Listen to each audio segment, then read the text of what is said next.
Hi guys, my name is Lucky Sandel, hope you doing good. Second video है आपकी वेबपीटी की। इसमें हम लोग जानने वाले हैं कि किस तरह से हम लोग क्लासिफाई कर सकते हैं अटैक्स को क्लाइंट साइड में और सर्वर साइड अटैक्स में। देखो, बहुत सारे फ्रेमवर्क्स होते हैं वेब सिक्योरिटी के अंदर, बट जितने भी बिगिनर्स हैं वो OWASP टॉप 10 को फॉलो करते हैं। उसके अकॉर्डिंग भी अगर आप देखोगे और बाकी फ्रेमवर्क्स के अकॉर्डिंग भी अगर आप देखोगे तो जितनी भी अटैक्स होते हैं ना आपके, मैं वेब एप्लीकेशन की बात नहीं कर रहा, कहीं भी अगर मोस्ट ऑफ द अटैक्स, ठीक है। अगर मैं मेमोरी करप्शन की भी बात कर रहा हूँ तो वो जो हो रहा है ना मेमोरी करप्शन, आपका लैक ऑफ इनपुट सैनिटाइजेशन की वजह से ही हो रहा है, ठीक है। सर्वर साइड हो, क्लाइंट साइड हो, कुछ हो, आपका हमेशा फोकस करो कि जहां यूजर का इनपुट चला गया, जहां यूजर की इंटरेक्टिवनेस आ गई, वहां पे बग कॉज किया जा सकता है, वहां पे वल्नरेबिलिटी निकल सकती है। अब क्लाइंट साइड होती क्या चीज है? क्लाइंट साइड बेसिकली वो चीज होती है जो आप यहाँ देखते हो। मैंने पिछली वीडियो में आपको बताया था। तो ये जो पेज आपको दिखाई दे रहा है ना, ये क्लाइंट साइड है, यानी मेरा क्लाइंट साइड मेरे लिए होगा। आप जब इस वेबसाइट को रिक्वेस्ट करोगे तो इसका क्लाइंट साइड आपके लिए अलग खुलेगा, ठीक है। तो ये चीज डायनेमिक हो सकती है, ठीक है। स्टैटिक पेजेस भी होते हैं, उसके बारे में वो अलग चीज है, बट ये जो कंटेंट है, ये जो मेरे को दिखाई दे रहा है यहाँ पे, दिस इज क्लाइंट साइड। इसमें ये जो बटन दिखाई दे रहा है आपको, गो वाला, अगर इस गो बटन को मैं दबा दूं तो ये जो प्रोसेस करी जाएगी सर्वर पे रिक्वेस्ट, वो आपका सर्वर साइड है। जहां पे भी रिक्वेस्ट प्रोसेस करी जाए वो सर्वर साइड है आपका। क्लियर? क्लाइंट साइड और server side. Client side HTML, CSS, JavaScript, mainly ये 3 लैंग्वेजेस होती है। वेब असेंबली के ऊपर अभी हम नहीं जाएंगे और ये सारी चीजें अभी बहुत ऊपर लेवल वाली चीजें नहीं करेंगे। तो ये जो चीजें होती है आपकी 3 चीजें, HTML, जावास्क्रिप्ट, CSS, ये 3 चीजों से मिलकर आपका क्लाइंट साइड बना होता है। सर्वर साइड आपका आपके ऊपर डिपेंड करता है आप कैसे बनाओ। पाइथन के अंदर बनाओ तो अच्छा, रूबी के अंदर बनाओ तो बहुत अच्छा, सी के अंदर बनाओ तो और भी अच्छा, ठीक है।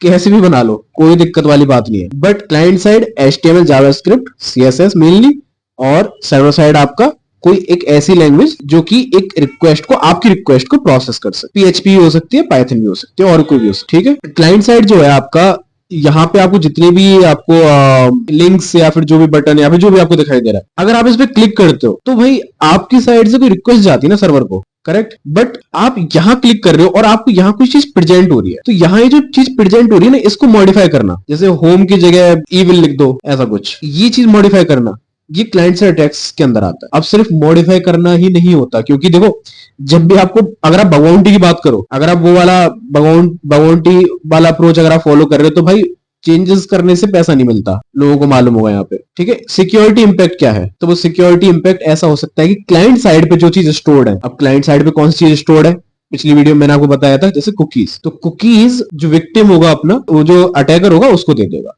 सेंड कर देगा, उसको मालूम नहीं होगा वो सेंड करा, वो कर देगा। तो ये आपको क्लाइंट साइड अटैक, यानी कोई भी ऐसी सेंसिटिव चीज जो क्लाइंट साइड पे रखी हुई है, अगर वो सर्वर को दे दी जाए तो वो क्लाइंट साइड अटैक, ठीक है।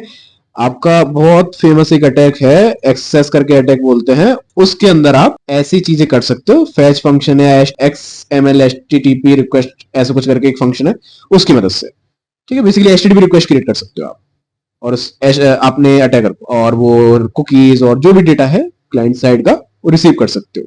तो जैसे मैं अगर आपको एक डेमो दिखाऊं, जैसे ये देखो ये सर्च करने को मांग रहा है, बट इसके अंदर अगर मैं एक्सेस वाला पेलोड देता हूं तो यहाँ पे ये उसको इवेल्युएट करके दे देगा,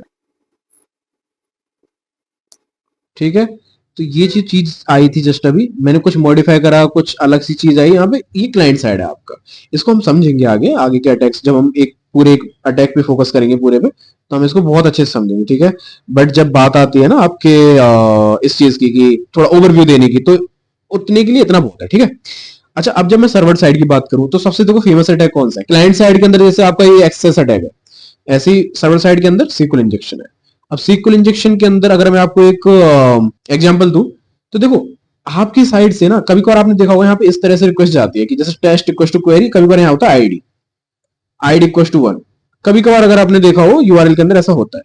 तो ये जो इनपुट है, ये आप ही तो दे रहे हो, आप 1 को 2 कर दो, 3 कर दो, 4 कर दो, चाहे तो आप ID को भी चेंज कर दो। ऑल्दो अगर आप ID को चेंज कर दोगे तो वहां पे अगर एक्सेप्ट नहीं करी जा रही होगी वो वाला पैरामीटर, तो फिर कोई फायदा नहीं उस चीज का, ठीक है। पिछली वीडियो में मैंने चीज समझाई थी, गेट पैरामीटर, पोस्ट पैरामीटर, तो एक बार देख लेना इस चीज को। ID इक्वल टू 1 को अगर मैं चेंज कर दूं ऐसे कोड डाल के, तो देखो अगर यहाँ कोड डाला मैंने, तो ये जो कोड है ना, ID यहाँ पे आ जाएगा कोड, आपका कोड यहाँ पे आया, ID की वैल्यू क्या होगी? कोड। और ID कहाँ यूज हो रही? क्वेरी में। ये देखो क्वेरी, ये SQL की क्वेरी जो कि एग्जीक्यूट होगी कब? जब आप ID पैरामीटर पास करोगे एक URL को, और जैसे ही आप एंटर करोगे तो बैकएंड में जब वो प्रोसेस होगी तो इस तरह से प्रोसेस होगी, और यहाँ पे कोट आ जाएगा, और कोट आने के बाद एक एक्सेप्शन कॉज हो जाएगा। क्यों? क्योंकि यहाँ पे 3 टाइम्स कोट हो जाएगा, जो कि क्वेरी को अनबैलेंस कर देगा। सिंपल, ठीक है, जैसे ही वो एग्जीक्यूट होगी यहाँ पे। Got it? तो बेसिकली बेसिकली इस तरह से चीजें काम करती है सर्वर साइड और क्लाइंट साइड अटैक की। ठीक है, बस इतना ध्यान रखना कि यहाँ पे भी इनपुट सैनिटाइजेशन था, मतलब लैक ऑफ इनपुट सैनिटाइजेशन था। इस तरह से नहीं पास किया जाता कोई भी वेरिएबल एक क्वेरी के अंदर। ठीक है, पैरामीटराइज्ड क्वेरी होती है, वो बाद में बात करेंगे। और बात रही इस चीज की, यहाँ पे भी सेम चीज थी। अगर मैं आपको दिखाऊं पेज सोर्स जाकर के, एक सेकेंड अगर मिल जाए तो मेरे को। बेसिकली हो क्या रहा था इस इनपुट फील्ड के अंदर कि आपका ये जो मैंने पेलोड डाला था ना, ये इवेल्यूएट इसलिए हो रहा था क्योंकि इसको एज इट इज प्रिंट कर दिया जा रहा है सोर्स इसके अंदर, इसके सोर्स कोड के अंदर, क्लाइंट साइड के। अलर्ट, ये देखो, ये दिखाई दे रहा है। ठीक है, तो यहाँ पे ये जो आपको दिखाई दे रहा है ना, ये एज इट इज प्रिंट कर दिया, जबकि इसकी सैनिटाइजेशन की तरीका क्या है कि इसको HTML इनकोड कर। इसके सैनिटाइजेशन का तरीका है कि इसको HTML इनकोड कर दो, या फिर ये कैरेक्टर्स हटा दो, एंगुलर ब्रैकेट्स, है ना, ये मत यूज करने दो। क्योंकि यार तुम सर्च कर रहे हो, कैरेक्टर सर्च करो, नंबर सर्च करो, तुम सिंबल क्यों सर्च कर रहे हो, ऐसा। तो ये थोड़ा लॉजिक बेस्ड होता है कि किस तरीके का पैरामीटर, किस तरीके का इनपुट फील्ड है, क्या क्या एक्सपेक्ट कर सकता है डेवलपर यूजर से, तो उस तरीके की सैनिटाइजेशन लगाई जाती है। तो होपफुली आपको ये चीज समझ में आ गई हो। नेक्स्ट वीडियो में मिलते हैं। नेक्स्ट वीडियो के अंदर हम लोग एक्सेस अटैक को अच्छे से समझेंगे। Thank you so much guys, have a good day, bye bye.